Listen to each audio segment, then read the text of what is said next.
Welcome to Westmoreland Community Connections, a look at issues and happenings on Classic Hits 107.1 WHJB. Here now is your host, Chad Amond, President and CEO of the Westmoreland County Chamber of Commerce. Hello and welcome to Westmoreland Community Connections. I'm your host, President and CEO of the Westmoreland County Chamber of Commerce, Chad Amond. We are delighted today to have on the show Nathan Babyak. He is the Community Engagement Specialist for the Veterans Leadership Program of Western Pennsylvania. Nathan, thank you very much for being on the show. I appreciate you having me. Thank you. Well, I think we need to kick it off by tell us about your background and how you got involved with the Veterans Leadership Program of Western PA. Okay, yeah, no problem. Actually, I grew up here in Western Pennsylvania. I'm from the Mon Valley. I grew up in McKeesport. And okay. I joined the Marine Corps right out of high school. At that point in time, 9/11 had just happened. There was a lot of us during that time at our age that really felt compelled to go do something about it, kind of born at the right time, so to speak. Yeah. So I ended up joining the Marine Corps, re-enlisted in 2007. When my second contract was up, though, a lot of my priorities and prerogatives had changed. I had two kids. I wanted to come back to Pittsburgh and go to Pitt, and it was a dream of mine to come home and go to school. And I ended up coming back, and VLP actually offered me an internship my junior year. The CEO and director now, he wasn't at the time, now he's the director now, offered me an internship, and then once that wrapped up, they offered me a full-time position. And I think what interested me most is just all the good work that VLP does in the region. I love the idea that I was able to come back and take what, for me, was a relatively smooth transition and give back to my brothers and sisters in arms. We have a lot of veterans that are returning to the region as the military continues to downsize. Yeah. The region has a lot of veterans coming back, and as they hit the streets, they're finding themselves kind of in a way where they're having maybe a hard time finding housing and employment and things of that nature. So I saw what VLP was doing for veterans in the region, and I really wanted to be a part of that. I really wanted to supplement that, spread the word, and get it out there that even as a local nonprofit, we're doing great things for thousands of veterans, hundreds a week, on a daily basis. And I think the best part is that I get to see the fruits of my labor on a daily basis. It's really been rewarding, and it really feels good. Well, and you have the background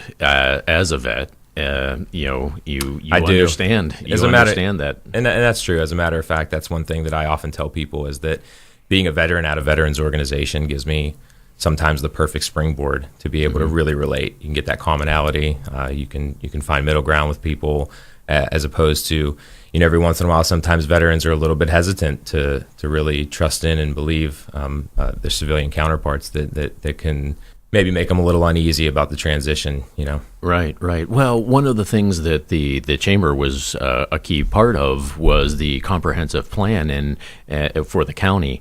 And when we looked at the demographic information, I was surprised. I just didn't know that Western Pennsylvania has a high number of veterans in our population. We do. It's pretty significant, and what's really peculiar about that is the idea that we're not known as a military town per se. Right. I'm using air quotes here. It's we're not a Jacksonville, North Carolina, or a San Antonio, Texas, or a San Diego, California, where there's a large active duty component nearby. We have the 9/11th out at the airport. We have the 171st, but there really isn't a large active duty component. Yet there's still a substantial population of veterans and active duty service members who, again, are returning to the region every day. Right. Well, let's shift this the conversation to what are the missions and the vision for the Veterans Leadership Program. So what we do is essentially we empower veterans as they navigate the transitions of life. So that doesn't mean any one specific thing. Again, veterans return to the region looking for many services. We want to help military veterans reach their fullest potential as citizens, as they become civilians. They want to be able to come back and give back to the nation that they served, and they want to be able to receive services from the people who are grateful for those services. And what we believe is that through their service to our country, they've earned our continued support. When did the Veterans Leadership Program start? I mean, obviously, we have we started the country in 1776, right? Mm-hmm. Yeah. But when did the Veterans Leadership Program start? And that's actually a really big point of pride of ours, is that we're one of the longest running organizations in the region. We were founded in the early 80s, 1982 to be exact. Yeah. We had Vietnam veterans returning to the region, running into the same problems that a lot of our veterans are facing today. At that point in time, the steel mills were closing, jobs were just kind of disappearing from the area. So what a lot of those Vietnam veterans did is that they wanted to apply the same leadership principles, the same chain of command principles that they had learned in the military back to the civilian sector. So inevitably you're going to have successful transitions and then rough patches for other veterans that are going to come back. So when you had those few veterans that were coming back that were, I wouldn't call it an easy way, but if they had jobs lined up, or if they had connections in the community where they were able to provide a foot in the door for a veteran who may have been hesitant in the first place to ever walk into that situation, and that just grew and it just expanded. And as we moved into the 90s and then even into the 21st century, we saw a significant shift in the needs and the priorities of post 9/11 veterans as opposed to pre 9/11 veterans. Right. And again, we wanted to adapt and overcome. We call it chucking and jiving. We wanted to be able to move and adapt with those veterans who were coming back. So now we're in our 37th year and we're still going strong. So why do you call it chucking and jiving? I think that's just one of those military terms. Adapt and overcome. Okay. There's a lot of colloquialisms that we throw out there. Just sort of adapt and overcome is probably more well known. Right. But again, just the idea that the needs and the wants and the priorities of our post 9/11 veterans are on the forefront right now. And even though we have been around since the early 80s, we have a vision for the future, and we have a lot of good things going on for our younger generation of vets. Well, when you started in the early 80s, Pittsburgh was downgrading. That's why we have all of those Steeler bars all across the country. The steel industry was collapsing, and the younger generation, they didn't have the seniority in the steel industry, and they had to move to the Carolinas and the Phoenix and Atlanta and stuff like that. Exactly. So that's why our population is declining, and that was probably one of the issues with the veterans coming back to the Western Pennsylvania, that they just probably couldn't find the jobs as well. But we've also seen a significant shift as well in industries in the region. We're known as we have a lot on the horizon as far as the medical field is concerned. You have UPMC, Highmark, all the medical industry here, universities, academia, and then of course the robotics industry. And I think that one of the things that VLP does is that we try to do a complete translation of skills, because that's one of the things that a lot of veterans run into. Just the idea that, when you join the military right out of high school at 17, 18, 19 years old, there's no cover letter, there's no resume, there's no formal interview. Right. And I think that that's one of the things that through our workforce development program, we come back and we do that complete translation of military skills so that we can make it applicable to the civilian sector to be able to, again, get their foot in the door in a lot of these industries that probably otherwise they may not have found their way themselves. So we were referencing that the Western Pennsylvania has a lot of vets, and some people were surprised by that. Westmoreland County has probably our 7 or 8% of our population are veterans. So what is the need for the Veterans Leadership Program in the region and Westmoreland County? I'd say primarily employment, but we do offer 3 tiers of service. We do housing, employment, and supportive services.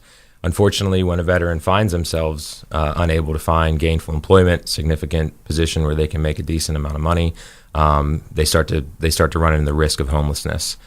So oftentimes the veterans that come in to see us are either facing homelessness, maybe on the verge of homelessness, or already homeless. So unfortunately, what we've had to do, again, back to that adapt and overcome, is approach it with almost a nip it in the bud mentality. How can we take a few steps back and put the veteran in the position where they don't have to worry about where the next meal is going to come from, where the next paycheck is going to come from. And unfortunately, we often refer to life with this tripod. You have house, job, and car. You have your house where you keep your car, where you get to your job, that you pay for your house, where you keep your car. And when one of these legs falls out, it's inevitable that the other one's going to fall and it's going to topple over. So there's a significant need to assist the veterans with, again, that translation of skills. The idea that you not only can come back to the community and be here and live here, but thrive, be an asset to the community. And I think that it's really important to. We work under the national umbrella of ending veteran homelessness, and more importantly, the national umbrella of removing negative stereotypes from military service in general. You're listening to Westmoreland Community Connections on Classic Hits 107.1 WHJB. We're talking with Nathan Babyak. He is a veteran, and he works for the Veterans Leadership Program of Western Pennsylvania. Nathan, what is some of the impact in the community that the VLP has? Oh, pretty significant. Again, through those 3 tiers of service, we've been able to serve nearly 3,500 veterans in 2018 alone. Oh, wow. Many of which, again, we rehoused through some of our housing programs. And I think that, we actually operate 16 total programs under those 3 tiers of services. Some of them for housing, some of them for employment, and some of them for supportive services. We also do vast networking and referrals. Any service that we can't provide directly to the veteran, we make a referral to an outside agency. Community partnerships is one of those things that really keeps this thing going. Community partnerships are so important, which is why I'm here today. Right. It's amazing that the reach that we've gained in the way that we've spread throughout the 20 counties here in Western Pennsylvania that we serve is significant. So it's been. So you serve all 20 counties in Western Pennsylvania. We do, and in fact that was a new development as well. We went from 14 to 16 to 18, and now we're in 20 here in 2019. Wow, that's very impressive. And you served 3,500 vets in 2018. That's correct. Yeah. Has that number grown, or has it plateaued? No, it over does. The years? As a matter of fact, it goes up each year, and I think that's indicative of the idea that the military is downsizing, and that every day veterans are coming back to the region. Yeah. Right. And looking for help during that transition.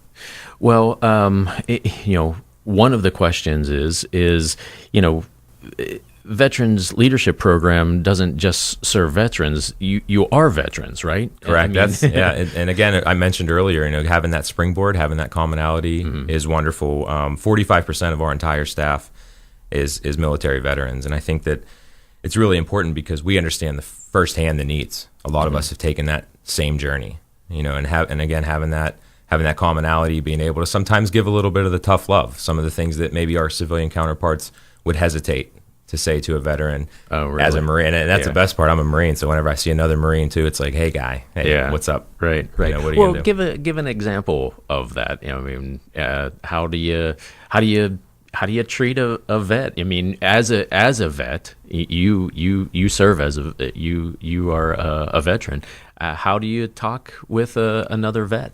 Just really taking that military mindset, the same one that we had in the service, because again, our mission is to empower these veterans. We don't want to make them, we're not out to make anyone feel bad, and we're certainly not a handout. We're a hand up, and that's the idea behind our organization is taking the skills and the motivation that we know is deep down in there. But it's disheartening sometimes. Again, when you return to the region as a veteran and you find yourself in a hard way, maybe having a hard time finding a job, having a hard time finding a nice neighborhood for your family to live in, it can be frustrating, and you can get down, just like anybody else. And when you couple that with, a lot of the things that we face coming out, PTSD and anxiety, it's a culture shock. It's really difficult. Right. So I think when you take veterans who work here at Veterans Leadership Program, who've had a relatively successful transition, who have already been empowered and helped by other veterans, you realize that you can continue to bring that network back here, and that's the beauty of it, is that I can sit down with another guy that served and look at him and say, I get it, I've been there,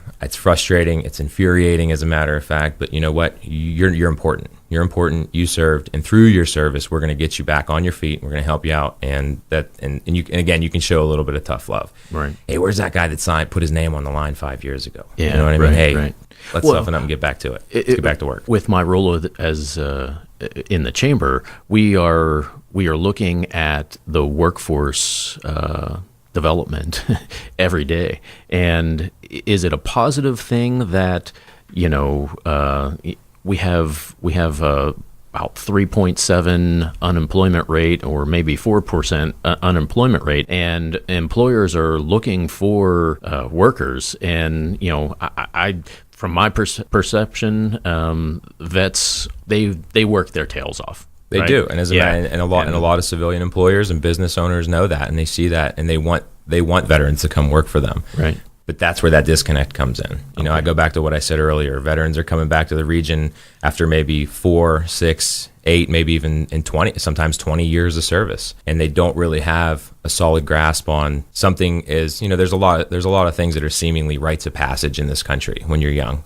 Again, that post high school, that's 17, 18, 19 years old. Mm-hmm. When we sign up and we head off to the military, we're entering a 300-year-old structure that's in place, that's been there. It's tried and true. It's proven. But there are pitfalls to that. You get there, show up to your first duty station, and you have a liaison waiting for you who takes you to your house and shows you where the PX is and then shows you where dental is. And then you're guaranteed you have 3 meals a day in the chow hall, clothes to wear, a bed to sleep in. All these things are kind of guaranteed, so to speak. But you take the good with the bad. Along with that comes the difficult lifestyle of being in the military, the constant deployments, the training, the exercises. And then when you get back, it gets spun, and you end up... It's a different lifestyle. It is a completely different lifestyle. Mm-hmm. And again, when you're young, you have these, again, seemingly rites of passage. It's working at Subway, working at McDonald's, getting hired, getting fired, building that manager-employee relationship. So there are just inherent leadership capabilities. Nobody ever questioned a veteran's initiative or work ethic. It's just a matter of taking it and applying it to the civilian sector and finding employers who want to hire veterans. And that's where we come in through our workforce development program. We actually partner with 300 organizations in the region, everything from small family-owned businesses all the way up to Fortune 500 companies, UPMC, US Steel, who create and hold positions specifically for our veterans. And it's the idea that we can bring them in and give them that empowerment, help them tweak their resume a little bit, maybe give them some professional attire. We have, we keep clothes on hand, ties, shirts, things of that nature to prep them for that lifestyle. Not because, again, they don't need a hand out. They just need a hand up. They need their foot in the door and to go in. And then once they're there, it's out of our hands. We're a Band-Aid. We're not a permanent fix for anybody. We want to be able to empower these veterans to get back and be an asset to any company that already wanted to hire them in the first place. They just need that introduction, and that's where we come in. I love that phrase. You're a hand up, not a handout, mm-hmm. right? Correct, right. Yeah. You're listening to Westmoreland Community Connections on Hometown Classic Hits 107.1 WHJB. We're talking with Nathan Babyak from the Veterans Leadership Program of Western Pennsylvania. If you want to go on their website, it's neverforgetvets.org. That's neverforgetvets.org. We're going to be right back after these messages. This is Westmoreland Community Connections on Classic Hits 107.1 WHJB. If you have a suggestion for a topic, or if your nonprofit organization would like to be featured on this program, call us during regular business hours at 724-216-1200. Welcome back. You're listening to Westmoreland Community Connections on Hometown Classic Hits 107.1 WHJB. I'm your host, Chad Amond, President and CEO of the Westmoreland County Chamber of Commerce. Our guest today is Nathan Babyak. He is the Community Engagement Specialist for the Veterans Leadership Program of Western PA. Nathan, we were getting into all of the history and the outreach that the VLP does. I think that we need to make the listeners aware of the programs that the Veterans Leadership Program does. What are some of the programs that your organization does? Yeah, we're pretty excited, actually. We're expanding our programs all the time, and as 2019 opens up here and we continue to expand our programs, we actually operate 16 total programs under 3 umbrellas of service. We have housing, employment, and supportive services. We have 9 comprehensive housing programs, 2 nationally recognized employment programs, and 5 vital support service programs. Our housing programs are funded by primarily the VA, the U.S. Department of Housing and Urban Development, and the United Way. We have programs that are for rapid rehousing, which would be, if a veteran found themselves in an emergency and crisis. We also have homeless prevention, which falls under supportive services. So that would be something like helping pay back pay on rent. If the veteran came in and they had an outstanding water bill or gas bill, we actually partner with the energy providers, LIHEAP, Dollar Energy, to help reduce. We keep non-discretionary funds on hand to make good faith payments on behalf of the veteran, all in the name of keeping them, in safe and affordable housing so that they can continue to focus on their employment. Well, do you see on, you work on the front line of this every day. Do you see many veterans that are homeless? I mean, whenever I go to a Pirates game or a Steelers game, those people that are asking for cash, they have on their signs, they're veterans. I sometimes don't believe them, but do you see that every day? Or do you guys go down to the to the people and say, hey, we offer programs that we might help you if you're a veteran? We do. We have street outreach all the time. As a matter of fact, I go out with my supervisor. We also partner with the Allegheny County to do the point-in-time count every year, so we can get a solid idea on how many homeless veterans, are living in homeless camps around the region. I can't speak to the guy with the sign down at PNC Park, and unfortunately, anybody can say that they're anything. Right. But the truth is there is, it's sad but true, but there is a significant number of homeless veterans in the region. I would say that more veterans are maybe facing homelessness, on the verge of homelessness, as opposed to already homeless, which again is why we approach it with an HP, a homeless prevent mindset, to be able to keep them in the apartment that they're already in or the house that they're already in, so that they can focus on getting back to viable employment, and so that they can get back to paying their bills. A lot of times, I told you earlier, I started to allude to the idea that there are sometimes these rites of passage when you're young. And unfortunately, good financial management skills don't seem to be a real heavy focus. The DOD's prerogative is to have a ready fighting force. Right. They don't care too much about the idea, can he balance a checkbook? Is his cover letter prepped? How many college credits does he have? Yeah. So, unfortunately, we do see, and when you couple that with the pride, I think that, we often say one of the biggest barriers to a successful transition for military veterans is their pride. Because it's really difficult for somebody to say, hey, 8 months ago, I had a name and a rank and a chest full of ribbons, and I had a platoon under me, and I was this. And then all of a sudden they come back, and you're Dave, you're Jim, you're Kathy. You're lumped in with every other candidate in the pool, and you're fighting for the same jobs that everybody else is fighting for. And most people, unless you go out of your way to couple with an organization like ours, who's going to be able to extract a lot of those skills, pull them out, and empower you to be able to get back into the workforce, it's difficult for a lot of people to do that on their own. So, unfortunately, most veterans, I wouldn't say are homeless, but they are sometimes facing homelessness, which is a shame. So one of your primary programs is housing, and it's funded from the Veterans Affairs and HUD and the United Way. You mentioned employment, and those are, housing and employment are very closely aligned. What is your employment programs? So we have two employment programs. One of them is the HVRP, which is primarily operated in the rural counties. That's the Homeless Veterans Reintegration Program. What's very special about that program is that we're able to have money on hand to be able to provide the veteran to transition into that job. Let's say, for instance, we get them a job doing carpentry or construction, and you need a tool belt and you need tools. That's very particular, and there's not a lot of programs in the region that offer that. Our workforce development program, however, places veterans into meaningful jobs through a broad skills assessment. We help with personalized job searches, resume and cover letter prep.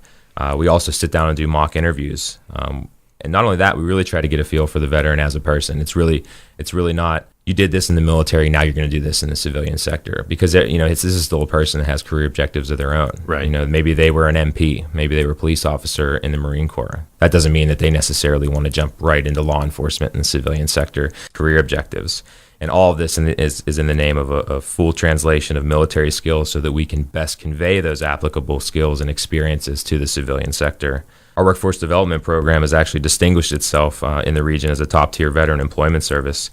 We got distinction in our first year of operation back in 2014 from the Call of Duty Endowment. And then, as I mentioned earlier, we've partnered with over 300 companies in the region, those same ones that you mentioned, the same company and CEOs and business owners who want veterans, because a lot of them understand. And not only that, a lot of them are veterans themselves.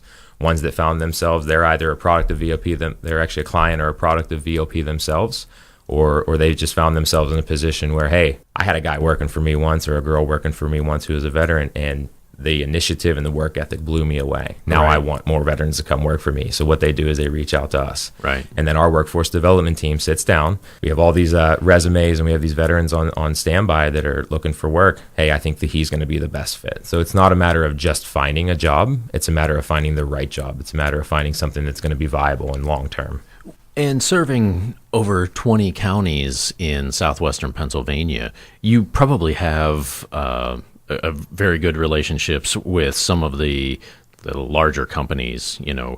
Name some of those. In the past, we've partnered with U.S. Steel, Giant Eagle, UPMC, and Highmark, who all liaise with VLP to share job leads directly with our workforce development program, which is wonderful because, again, these are doors that wouldn't be normally open to an individual who's out on Monster or Indeed, which is really great. Right. Well, given my role at the chamber, we represent over 1,000 businesses in Westmoreland County. Sign them up. Let's get them all over So here. how do those businesses get on? I mean, do they go to the neverforgetvets.org? Yeah, absolutely. Or do they reach out to you, or how does that process work? They can go to www.neverforgetvets.org, which is simple. It's kind of our motto. Yeah. Or they can call us at 412-481-8200 and ask for our workforce development coordinator, and then they'll be able to create that partnership, be kind of formal. They would sit down, have a talk about what they're looking for, what kind of veterans they want on hand, what kind of positions they have available. And then what we do, again, what our workforce development team does, rather, is that they would go back through the veterans that we currently have enrolled in the program and look for the ones who are best suited to fit those positions. Because, again, it doesn't make sense to have somebody who doesn't want to work in retail who wants to work in law enforcement, or vice versa. We want to be able to put them in a position where they're not only going to be happy, but they're going to thrive and be an asset to the community and that organization. And I know it sounds kind of maybe funny, but we don't want them to come back to VLP again. We want to be a one and done for these veterans who you're on the verge of homelessness. You don't want to have that happen twice in your life. Yeah. If you're on the verge of unemployment or you're facing perpetual homelessness, you don't want to have that happen more than once. So it needs to be a permanent fix, and that's why it's so important for us to do that detailed skills assessment and that translation of skills. So you said there were three primary programs that you have: employment and the housing. And what are the support services? What's great is we offer 5 supportive services. We have access to what we have is it's a SOAR. Okay. Which is the SSI, SSDI Outreach, Access, and Recovery Program. This primarily deals with older veterans who we have a certified consumer benefits coordinator on hand. She's specifically dedicated to helping our veterans apply for Social Security income and Social Security disability income because, again, we don't want to eliminate any one particular group of veterans. We serve all veterans, all ranks, all branches, any era served. It doesn't matter. So you may have a veteran who came in who was in the Army and is a post 9/11 veteran, Operation Iraqi Freedom, and 5 minutes later you may have a Korean veteran come in. And I think that one of the most frustrating things is because we don't have that huge push for translation because we don't have that huge push from the DoD to help with transitioning, a lot of times veterans don't even know. They don't even really know a lot of the access or a lot of the benefits that they have access to. Right. And that could be really frustrating when you come in and you see a veteran, hey, what's your income looking like? Because when you do the intake, when you come in, it's rather extensive. It's a few pages, and you got to come in. So it's just so we can get an idea where you stand financially, where you stand mentally, where you stand health-wise, and it's really important. So a lot of times our SOAR rep comes in. We also have a transportation program. Any veteran that's enrolled in any program has access to our transportation program. I mentioned earlier that tripod of life, house, car, job, and oftentimes we have a veteran come in and they're not. The only thing they had is their car breakdown. Who always has $10,000 sitting around when your car breaks down? We're able to offer access to viable transportation so you can remain in your current position, so that you don't have to come into our workforce program, so that you don't have to end up in our housing program. Again, sort of approaching it as a nip it in the bud mentality. Unfortunately too, we have a lot of veterans that end up in the legal system. When you couple, as I mentioned earlier, PTSD and anxiety, sometimes with substance abuse and mental health, stuff happens. Mistakes get made. That falls on everybody. Civilian or veteran is almost regardless at that point. But Veterans Court is specifically designed to explore alternatives to incarceration for veterans who may have committed nonviolent misdemeanors or felonies. Through that program, they have to attend weekly meetings. They get probation officers, and then we actually have a veteran mentor who goes and sits down. Sort of what I mentioned earlier, the idea that we're veterans at a veterans organization. You create that commonality because sometimes there's an extreme distrust between these veterans and the civilian counterparts, and they run into a position where I can't trust this guy. So you have a veteran mentor come in through our Veterans Court program, and it's like, hey, bud, you got to get your head on straight. We got to figure this out. Now, unfortunately, VLP as we stand now, we don't offer mental health services in hand. But that's where these community partnerships come into play. Constantly, consistently making referrals out to mental health providers, substance abuse providers, so that we can really get a hold of it before it gets out of hand. Nathan, how if there's listeners, and I'm blown away by this interview. I thank you for your service, and I thank you for all of the veterans services. But how do we support as a community? How do we support the Veterans Leadership Program? Do you host events, or obviously you're a not-for-profit organization. How do we the listeners and the community support you? Well, I tell you what, if direct support is always great. Again, you go to our website, you can donate directly. We are a 501c3, as you mentioned. All donations are tax deductible, but we also have more personal events. Each year we hold what's called our Tribute to Veterans. Each year, well-known business leaders and dedicated supporters of the veteran community gather. It's our biggest fundraiser of the year. It's a gala event. It's going to be at the Rivers Casino this year, which is an updated venue. We were holding it in a different location. We're really excited in that because we're getting bigger, because each year more and more people come. That's a good problem to have, right? It is, exactly. So this year it's going to be held on Friday, May 31st at the Rivers Casino. And again, we just kind of come together to not only recognize local veterans in the community, but veteran supporters. And we have tribute honorees that we present awards to, employers who create and hold positions for jobs, veteran court mentors who help veterans get back on the right path through the Veterans Court program.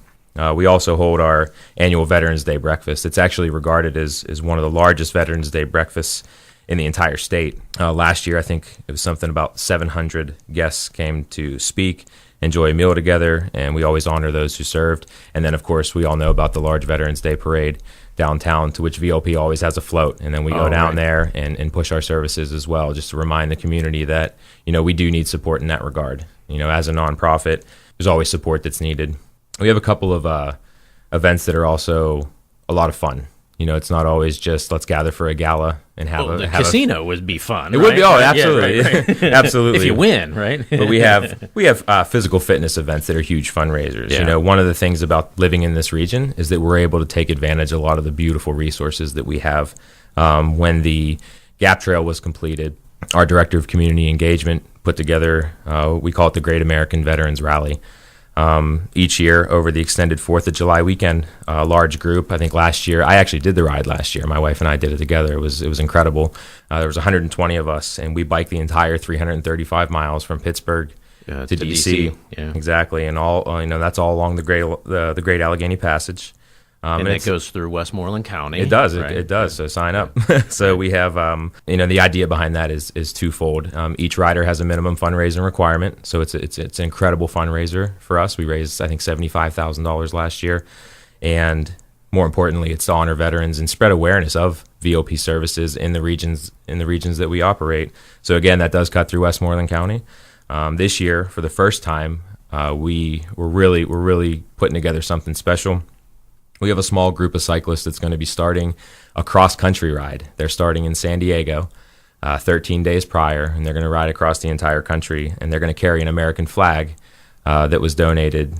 And then when they're going to meet up with the regular 335 cyclists here in Pittsburgh, and then we're all going to push through to D.C. together. Right. And it's just really exciting, again, just spreading the idea that there's a need for these services. I think it gets lost on communities. Like I mentioned earlier, sometimes that need gets lost on communities that don't have large active duty components. They're not always immediately aware. And then you have the veterans that don't always ask for help as well. Well, Nathan Babyak, Community Engagement Specialist for the Veterans Leadership Program of Western Pennsylvania. We thank you very much for your service. And if you want to get online, it's neverforgetvets.org. That's neverforgetvets.org. Or call them at 412-481-8200, 412-481-8200. Nathan, thank you very much for being on the show. Thank you. I really appreciate you having us. It means a lot. You've been listening to Westmoreland Community Connections on Hometown Classic Hits 107.1 WHJB. Join us next week, same time, same place for another edition of Westmoreland Community Connections. Thanks for listening, everyone. This has been Westmoreland Community Connections, a look at issues and happenings in and around Westmoreland County. Join us again next week on Classic Hits 107.1 WHJB.